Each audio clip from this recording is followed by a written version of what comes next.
Hi students, welcome to Biology. So our duty now is very simple. We are going to try our level best to make certain titles of biology which is very difficult for some students, make it easy to understand. Make it like very vulnerable to you in the sense that when you answer past year papers, you feel more confident, you love to answer because you really know the title. So today we are going to select a title called Transportation, which is more on the Form 4 side. So what we learn from this transportation is rule number 1, we must understand there are active transportation and there is a passive transportation. So what a student should know is, most important thing, which one of them uses energy. So when you talk about energy, this one you need to use energy. So energy is needed. But in passive transportation, they do not require energy. Why? Because this is an automatic. Passive will be an automatic reaction. An automatic reaction whereby it always moves from high concentration to low concentration. But this one will be a little bit different, opposite. So I will start with active transportation. So in active transportation, let's look at a membrane under a microscope. So this membrane will have a kind of diagram, a diagram of a particular pattern. Look at the pattern. The pattern will be like a teeth. Like a teeth is trying to bite something. Let's put it this way. This is the outside of a cell. And this is the inside of a cell. See that? So the idea is in active transportation, outside the cell, let's put it 3, 4, 5 circles. And we name this as vitamin C. Inside our cell, inside every living cell of us, we have a lot of vitamin C which have not been used yet. So picture it this way. From an area of less vitamin C wants to travel to an area of more vitamin C. So this is what we call active transportation. The arrow is pointing you that this particular pattern is called a carrier. We call it a carrier protein. A carrier protein. So the duty of a carrier protein is to use energy. And the energy used by the carrier protein is what we call as ATP. ATP. Now, ATP stands for adenosine triphosphate. The most important thing, guys, in this video, once you observe the video and understand, there are good notes prepared for you. So you can download the notes and read it one more time. But in this diagram, the energy of ATP is used to push the area of less solute. Remember, this is low concentration. We tell them low concentration of solute. Remember, solute. Now, when you use the word solute, it means vitamin, mineral, gases, amino acid. So all those are solute. But water, we don't say solute. Water, we say solvent. So when you read the sentence in the paper, past year paper, watch the word solute or is it solvent? Okay, so this is solute. So from low concentration area of solute is entering to a high concentration of solute. So that's the reason why energy is much needed to push this into our cell. And that's the duty of the carrier protein's main job. So this is an active transportation which happens 24 hours in our body. But let's look at passive. We know very well when you talk about passive does not require energy. Automatic. Example, you're going through a KFC and then the KFC door opens. The smell of the chicken comes towards you. Why? High concentration to low concentration. So that is called passive. So in this passive transportation, it is subdivided again to 3 sections. What are the 3 sections? One, we call it simple diffusion. Simple diffusion. The other one is called facilitated diffusion. We call it facilitated. Yeah.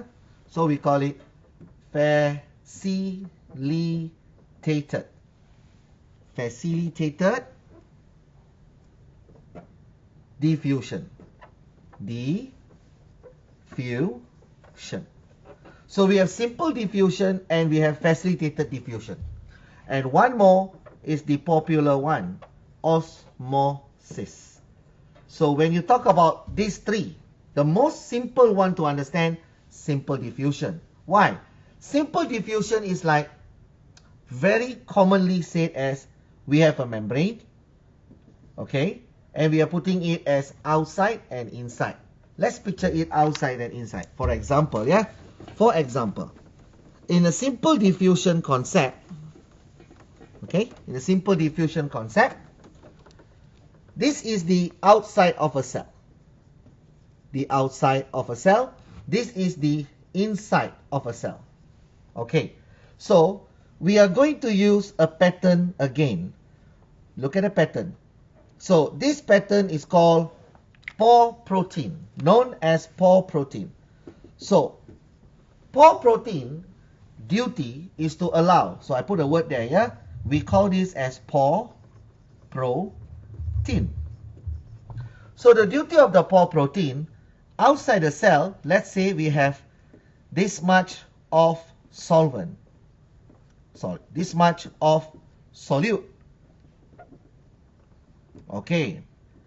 And inside the cell, the amount of solute is lesser. Solute is lesser. So what happened? The area of high concentration of solute will diffuse.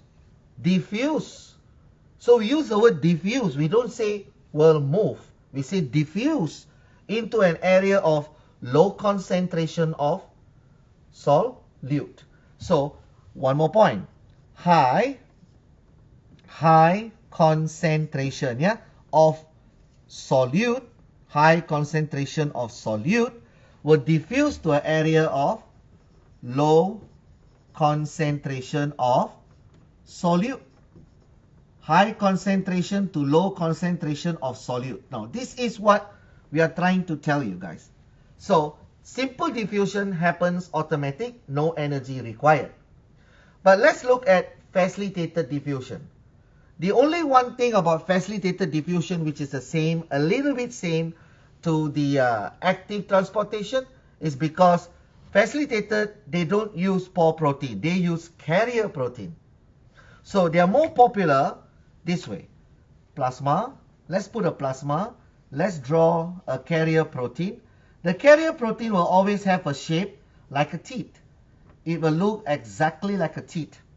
So in a carrier protein under facilitated diffusion, the idea is we have to understand the size, I repeat, the size of the solute. The size of the solute is big compared to simple diffusion. So in simple diffusion, the size of those solute are very small and tiny, easy to bypass, to pass through the pore protein. But this one, the size, I repeat, look at the size. The size is bigger. So when the size is bigger, what happened? We need the carrier to open, close, and pull it in. So what happened again? Area of high concentration enters to inside. Now let's put this as the inside the cell. So inside the cell, this much, very less. So what we learn from here now? We learn that from an area of high, I put the word high concentration, is moving through the carrier protein to an area of low concentration. So I repeat, this we need the help of the carrier. We need to use the carrier protein's help. the carrier proteins help. Most importantly now, simple diffusion, again, does not require energy. Facilitated does not require energy. Only thing, the size is different. One uses pore protein, the other one uses carrier protein. And pore protein, another word for that is channel protein. So guys, we were looking at passive transportation just now, and I did tell you that passive does not require energy. It's automatical reaction from an area of high concentration to an area of low concentration. So from high concentration to low concentration, to make it a little bit simpler to remember the thing, we can make a triangle and we can put an arrow coming down from an area of high concentration to an area of low concentration. So it's easier for you to memorize it in this way. So under the passive transportation, there is one more important thing, and it is the thing which most of the time the questions are asked on osmosis. So we are going to learn about that. So let me break it out. From passive transportation comes the word osmosis, osmosis process. So how does this work? For a student, we have to understand that the osmosis process is divided into 3 stories. I break it out so that you'll be able to capture it. 3 stories. Story number 1, when you look at the questions in exam, look at the numbers they use. For example, I am using 0. Look at the numbers, 0.5 mole decimeter negative 3. Look at the next number, 0.87 mole decimeter negative 3. My third number, 1.5 mole decimeter negative 3. Now you look at the numbers. So automatically a student must understand 0.5 is the smallest number out of the 3 example. So automatically the smaller number, the smaller concentration, that means the number is small, the concentration is lesser. The smaller the number, then this solution will automatically become hypotonic. The smallest number will become hypotonic. So what is hypotonic? Hypotonic means there is a lot of water molecules. There's a lot of solvent. Remember, solvent is water. So hypotonic means a lot of water. So I put a note here, a lot of water. So very simple to remember in this way. Now the next thing you look at, the big number. The big number is 1.5. So in the question, the biggest number will be hypertonic. That solution will become hypertonic. So means this one has very less water. Very less water molecule. So remember, water molecule, I want you all to get used to the word solvent. Water molecules are known as solvent. So the most important thing in this story is the bigger number, hypertonic. The smaller number, hypotonic. What about the number in between? The number in between, we call it isotonic. See guys? Very simple. Isotonic solution. Solution. Okay, so what they will ask. Remember, there are 2 things that can happen in osmosis. 1 is the plant cell. 2 is the animal cell. And inside the animal cell, we have red blood cell, which is a very popular question in your textbook. So when you talk about the red blood cell, it falls under the animal category of cell. Watch very carefully. The questions will always like to use 2 popular words. The word is like, I break it out here, 2 popular words. Number 1, they love to always ask and talk about sucrose. The second word is sodium chloride. Another word is sodium chloride. So sodium chloride, guys, yeah, sodium chloride is our normal salt we use for cooking. We call it table salt. So when you see sodium chloride in the question, I believe we must understand they are playing with animal cell. They are going to use animal. They are going to use animal cell or red blood cell or red blood cell. But when you see the word sucrose is used in the question, very simple, guys. They are going to ask question on plant cell. This is the simplest basic thing you got to know first, because majority of the student gets confused sucrose and sodium chloride.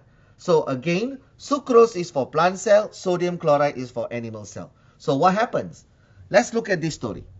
Let's assume that a plant cell, I'm talking about a plant cell. In a normal plant cell, under the microscope, we will look and we will have to see there is one plasma, there is one membrane plasma that comes out like this, membrane plasma. This is considered to be a normal cell. The nucleus of a plant cell is at the side, and inside the plant cell there's vacuole followed by cytoplasm. So if I take this cell and put it into a hypotonic solution, what will happen? The water from the hypo will enter into the plant. Why? Let's have a look. Look at the diagram that we draw. Yeah, look at the diagram that we draw. Look at it. So in this diagram, what do I see? I can see that the membrane is fully touching and remain the nucleus at the same place at the side. Plant cell, the nucleus are at the side. And then look at the vacuole. The vacuole grows to the maximum size. And why? Why did the vacuole grow to the maximum size? Because in this diagram, we must show the examiner that the water is going in.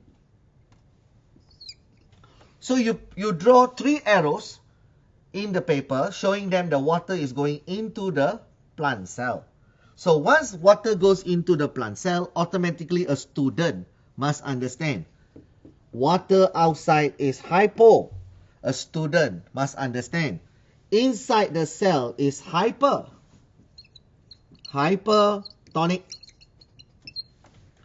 So the law of osmosis says hypotonic must go to hyper. Hypo going to hyper. That's why the arrow is going in. Hypo to hyper. So this will increase the size of the vacuole. Increases the size of the vacuole. And the plasma membrane is fully touching the inner side of the cell wall. Fully touched.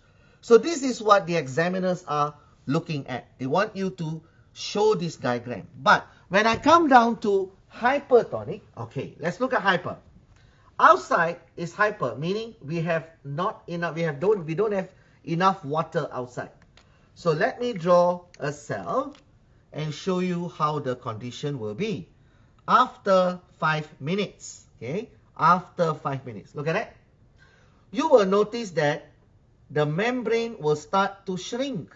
There you go. It shrinks. So you do not change the location of the nucleus. Leave it there. Make the vacuole very small. And cytoplasm goes inside. Look at that. Look at that. Beautiful. Simple and very easy to understand. Then the examiner wants to see where is your arrow. What happened? Outside is hyper. So automatically inside will become hypo. Inside will be the hypotonic. So what happened? The water will start to move out of the cell. The arrow that you show is moving out. So this is the diagram that we have to understand. Plus point. Let's see when the water moves out of the diagram and you put it into a hypertonic. Then what will happen to iso? So in the condition of iso, the cell does not have any changes much. There is nothing almost happening. So in isotonic, you still see the membrane like the beginning. you will put your nucleus at the side like the beginning, and you draw the vacuole size like the beginning. So you don't have to add on. You don't have to add on anything inside here, but you need to show the examiner that the water that goes out and the water that comes in are equal. So when the water go out and in are equal, we call it dynamic equilibrium. So that's the key word here that we have to say, dynamic equilibrium. Dynamic equilibrium. So it's a very simple story, you see. So what we learn from here now, when the water runs out of the cell, we call this plasmolysis. Plasmolysis. But when the water goes back into the cell, making it become fresh, we call it deplasmolysis. Now, see? So, let me pick out a question. Example, simple one. Explain this part. They will tell you, explain how it happens after 5 minutes. So, as a student, I will tell them, water molecule will diffuse. Use the word diffuse. Water molecule will diffuse from the solution of hypotonic into the cell, which is hypertonic. Full stop. The water molecule is moving. The water molecule is diffusing from an area of high concentration of solvent into an area of low concentration of solvent. Now, that is how you explain osmosis. So, just now, we had a look at how the plant cells was functioning in osmosis. Now, I got to get you now into the osmosis back again, but animal cell in a different pattern. We have to be smart. Sometimes the questions will always be in a KBAT form, or we call it HOTS, High Orderly Thinking Skill. Now, what happens if the question is modified a little bit of modification? For example, we know the word solute and we know the word solvent. What happens if the question comes out? 20% of the solution is a solute. Look at the word, solute. So automatically, 80% of the solution will be a solvent. Now, this is where the student must be smart to understand. Now, I create another one. What about if I tell you 80% of the solution is a solute? Automatically, 20% of the solution will be a solvent, will become solvent. And remember, solvent is water, Keep that in mind. Solvent is water molecule. So what will be the center between them? So assuming that here has 45% of solute and 55% of solvent. Now, it's quite interesting, guys. When you see this type of numbers in the papers, automatically, what does it mean? I look at my water. Why? Because this is under passive. So it is under osmosis. There you go. So as long as osmosis process, we are talking about the water. So look at the water here. 80% of water, 55% of water, 20% of water. So 80% of water will make this solution automatically hypotonic. It will make this solution, the most less water here, will become hypertonic. And in between will automatically become isotonic. Now, this is what I'm trying to say. HOTS. Your IQ of thinking must be good and fast. So, a smart student will understand. If I have a lot of water, then the water is going to go into the cell. Now we are talking about animal cell. And I would like to take red blood cell. Let's look at a red blood cell. We know very well a red blood cell does not carry a nucleus when it is matured. So what happened? Water outside, a lot, guys. A lot of water, no? A lot. So inside will become less water. So when inside is less water, automatically, what happened? Inside is becoming hypertonic. So outside, hypo will start to move to hyper, because that's the law of osmosis. What? Osmosis is wherever is in the form of hypotonic, it has to go to the area of hypertonic. Now that's the law, see? That's the law of osmosis. So what happened? Water molecule will start to go into the cell. 3 arrows will do, guys. Okay, 3 arrows. So when water molecules goes into the cell, ding, ding, ding, after effect, what happened? The water molecule will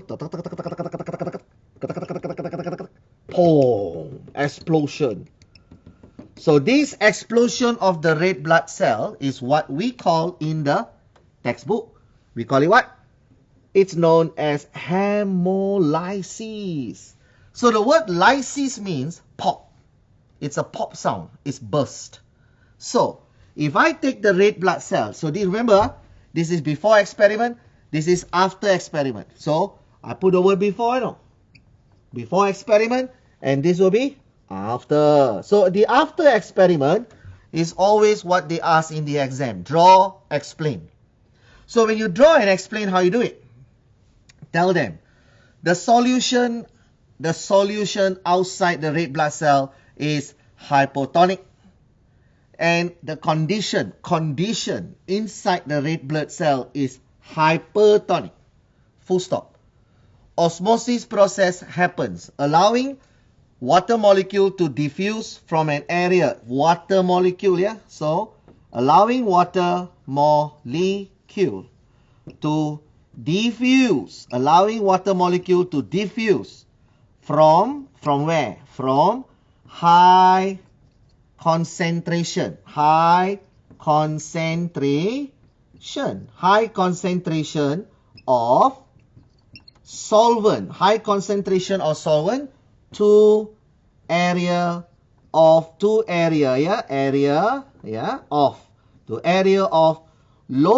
concentration. Area of low concentration of solvent. Low concentration of solvent.